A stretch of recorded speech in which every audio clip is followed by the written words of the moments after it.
If you have a family member, a loved one, or a friend that was in a relationship with a narcissist, and they eventually got the courage to leave that relationship, and here you are trying to find ways to help them. So this video is for you to watch, because I will be sharing with you what are the do's and don'ts that you can do to help your friend, your loved one, through the recovery process.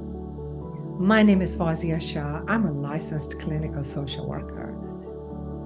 Welcome to my YouTube channel. So this video is on how to provide support to a loved one who is going through the narcissistic abuse recovery process. Let's get started.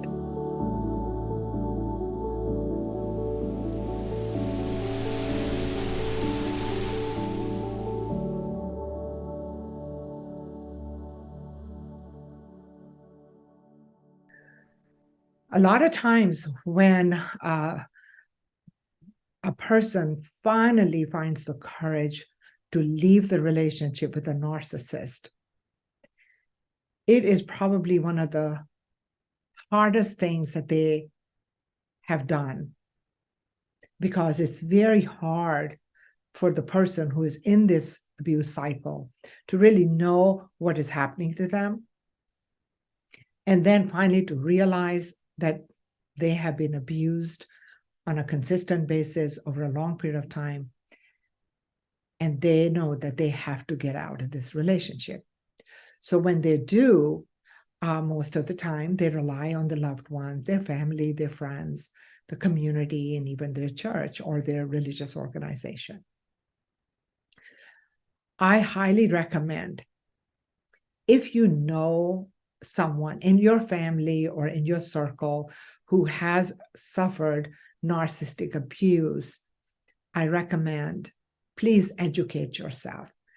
Learn as much as you can about this personality disorder, because the more you learn about it, the better you're going to be equipped to help your loved one, your friend, or someone in your community.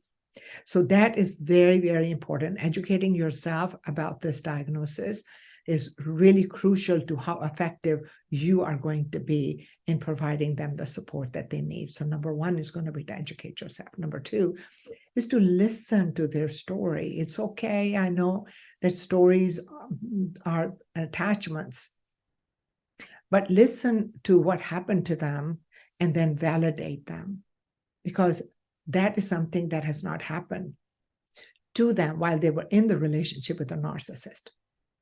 They were the ones who had to validate the narcissist, so they are coming to you totally empty. So when they're telling you what has happened to them, validate them and let them know, no, it was not your fault. No, it was not you that had to be blamed for what happened in the relationship. Because most of the time, that's what the narcissists do. They blame everything on the other person and take no responsibility at all for themselves. And so it's very important. Number three is be patient through this recovery. You have to know that there's going to be good days, there's going to be bad days. And when they're going through this recovery process, know that they have to do this at their pace. Not at your pace, but at their pace. And that pace may be that some days they just don't want to deal with anything and they just want to just stay home and not be around anyone. And the other times they may reach out to you. And that's when, you need to be there with your unwavering support for this person. Respecting boundaries, very, very important. Because the person who has suffered this abuse on the hands of a narcissist, the narcissists do not respect boundaries. So this person has lived through not having their boundaries respected. So when they set a defensive boundary, respect that. For example, I don't want to talk to anyone today. or I need this whole weekend just to myself. It's not about you. They're not rejecting you. They're just setting a boundary. Because in their relationship with the narcissist may have taken their phone and broken into to get information, which is so destructive in a relationship. But for the narcissist, it seems to be an okay thing to do. But the one whose boundary was violated is left feeling shame and guilt and blaming themselves. So respecting their boundary is going to be very important. So if they say step back, or, I need some space, give them that space. They need that. They've been through a lot, so respect that. The other thing is offer a lot of emotional support to them, because they have been giving emotional support to the narcissist. So you can just imagine that they are actually running on empty. So give them as much emotional support. In other words, be available. When they need you, be available for them, so they know that they can count on you. And it also goes back to safety and security, because the narcissist could not provide safety and security. And therefore, there was obviously an attachment issue there, because they do not attach very well, and they do not provide safety and security to their partner. So the emotional support would be to whenever they need you, to be there for them. This is very important, because they need to learn to attach in a healthy way and to feel good about themselves. So this is something I highly recommend. The emotional support is very, very important.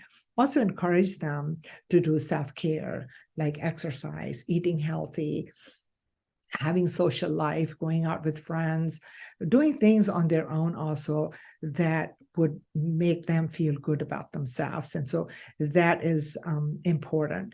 Also, have them join some supportive networks. For example, there are groups out there that are for people that have suffered the narcissistic abuse or were in a relationship with a narcissist. So maybe if you can actually try to find some resources for them, encourage them to be around peers who can provide them with the support if they have also experienced the same abuse from a narcissist.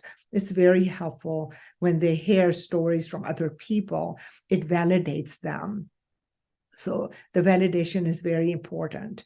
And also having a sense of connectedness with their peers, because most likely, if they are in a relationship with a narcissist, they have been isolated. And therefore, this is going to be a new way of being for them. So encourage that.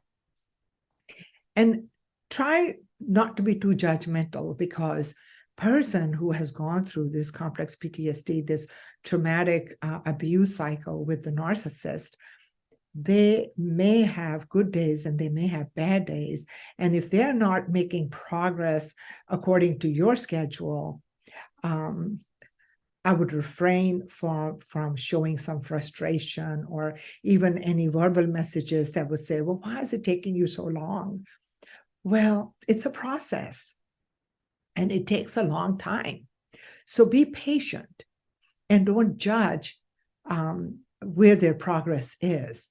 Just be happy that they're out of that relationship and that they are working on themselves. And it is taking time, but that's the process. And if you are there for them, that is going to be that will speak volumes in the long run, because you are there as a rock that they can just lay back and get the support from you, the validation from you. Also, stay informed. For example, make sure that you're looking for signs for relapse. In other words, if you see that they are getting too depressed or if they are even making some kind of gestures or communication that is of troublesome to you, make sure that you actually see if they can get some professional help, to go see a therapist, to go see a psychiatrist. So be vigilant, but not stepping over boundaries and not being judgmental. So that's very important. Keep healthy boundaries. And why do you need to keep healthy boundaries? You need to keep healthy boundaries for yourself, because you don't want to get caught up in what they're going through. It is very tiring sometimes. So make sure that you're taking good care of yourself as well, and not being too invested in the situation that your friend is in or your loved one is in. Because if you are too much involved, and you're not taking care of yourself, you're not going to be that helpful to them in the long run. So taking care of yourself is very important. I also highly recommend friends and family to please recommend that they see a psychiatrist or a therapist, and especially a therapist with whom they can sit and process what happened to them, to grieve all those years that they have spent in this relationship and got nothing in return except they lost their own self, while providing admiration and support and attention and validation and putting them on a pedestal. They got nothing in return.